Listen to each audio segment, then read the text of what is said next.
असत्य हे अंधारासारखं असतं. त्याचं अस्तित्व तोवरच असतं जोवर सत्याचा प्रकाश तिथं पोहोचत नाही. पण एकदा का सत्याचा प्रकाश पोहोचला की असत्याच्या अंधाराचं जाळं संपतं आणि सत्याचा लख्ख प्रकाश पडतो. त्यानंतर अज्ञानाला मूठ माती दिली जाऊन ज्ञानाची प्राप्ती होते. भारतात तसाच काहीसा प्रकार हा आजवर इतिहासाच्या बाबतीत बऱ्याचदा घडला आहे, किंबहुना घडवून आणला आहे. त्यात सगळ्यात मोठा खेळ हा स्वातंत्र्योत्तर काळात सत्तेत आलेल्या सरकारांनी केलाय. डाव्या विचारसरणीला पूरक आणि आपल्याला पाहिजे तसा इतिहास त्यांनी आपल्या हस्तकांकरवी लिहून घेतला आणि लोकांना संभ्रमात ठेवलं.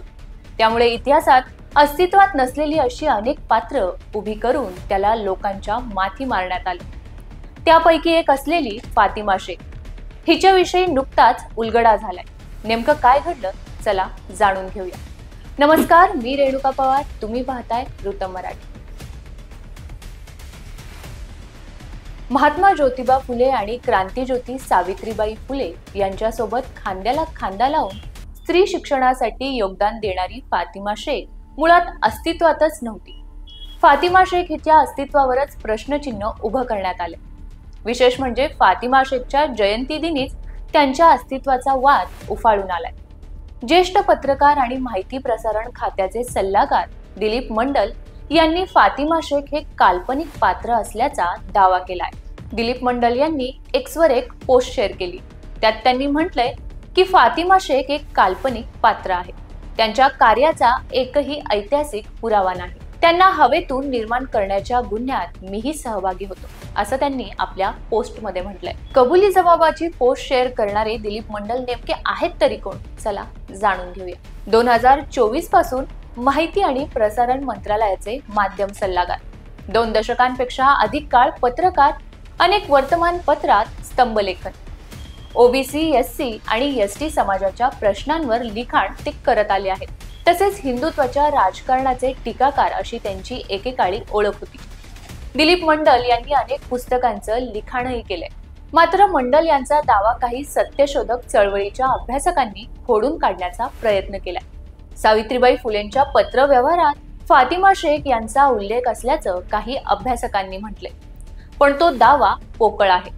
स्त्री शिक्षणाचा पाया रचणाऱ्या महात्मा ज्योतिबा फुले आणि सावित्रीबाई फुलेंसोबत फातिमा शेख यांनीही स्त्रियांना शिकवण्यात योगदान दिल्याचं इतिहासकार सांगतात. त्यामुळे त्या पहिल्या महिला मुस्लिम शिक्षिका म्हणूनही ओळखल्या जातात. फातिमा शेख यांचा पुण्यात 9 जानेवारी 1831 साली जन्म झाल्याचं सांगितलं जातं. तसेच त्यांनी आणि त्यांच्या भावाने स्त्री शिक्षणासाठी महात्मा फुलेंना मदतीसाठी पुढाकार घेतला असल्याचं देखील सांगितलं जातं. तसंच 1848 मध्ये फातिमा शेख यांच्या घरात महात्मा फुलेंनी पहिली मुलींची शाळा सुरू केल्याचा उल्लेख देखील आढळतो. पण यापैकी काहीच खरं नसल्याचं समोर आलंय. इतिहासातल्या अनेक व्यक्ती आणि घटनांबाबत नेहमीच काही ना काही वाद होत असतात. मात्र एखाद्याची विचारसरणी बदलली म्हणून इतिहासातलं योगदान नाकारून कुणावर अन्याय व्हायला नको. त्यामुळे यावर चिकित्सा होण्याची आवश्यकता आहे. कुणी सांगितलंय म्हणून त्यावर विश्वास ठेवत इतिहास मांडणे ही देखील एक अंधश्रद्धा आहे. कारण बहुसंख्य सोपल्ड विचारवंत लोकांनी आपले विचार रेटण्यासाठी इतिहासाची मोडतोड केली आहे. इतिहासाच्या पात्रात अनेक बदल केले. त्यामुळे इतिहासातील प्रत्येक पात्र खरंच आहे असं मानण्यात अजिबात अर्थ नाही. कारण इतिहास वर्तमानावर परिणाम करत असतो. वर्तमानातील समस्यांचं मूळ जर ऐतिहासिक घटनांमध्ये असेल तर सत्य बाहेर आणून अशा असत्याची मुळे खोदून काढलीच पाहिजे. कारण काही बाबी जाणून बुजून रुजवल्या जातात. इतिहासात कैक फेक कॅरेक्टर दबा धरून बसलेले आहेत. उदाहरण घ्यायचं झालं तर याकूब बाबा नावाचे कुणीही मुस्लिम संत पीर मुळात अस्तित्वात नव्हते. पण छत्रपती शिवाजी महाराज आणि रामदास स्वामी यांची झालेली ऐतिहासिक भेट लपवण्यासाठी त्यांना निर्माण केलं असल्याचं काही संशोधकांनी सप्रमाण सिद्ध केलंय. तसंच शिवाजी महाराज यांच्यासोबत असलेला मदारी मेहतर सत्य की मिथ्या यावर देखील बराच काळ खल झालाय. मुक्ता साळवे या महात्मा फुले यांच्याच काळात आणि फुलेंच्या संस्थेत शिकणाऱ्या मुलीच्या अस्तित्वावर देखील प्रश्नचिन्हच आहेत. अशी कैक पात्र इतिहासात घुसडली आहेत.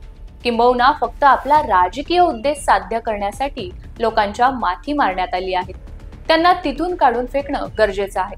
म्हणून फॅक्ट चेक करून अशा फेक पात्रांना गाडून टाकणं गरजेचं झालंय आणि एका इकोसिस्टीमनं ठरवून उभा केलेला हा अंधार संपवणे देखील गरजेचं आहे। तर ही होती कबुली जबाब या शब्दाखाली खोटं पात्र असलेल्या फातिमा शेखची स्टोरी। यावर तुम्हाला काय वाटतं हे आम्हाला कमेंट करून नक्की सांगा आणि पाहत राहा वृत्त मराठी।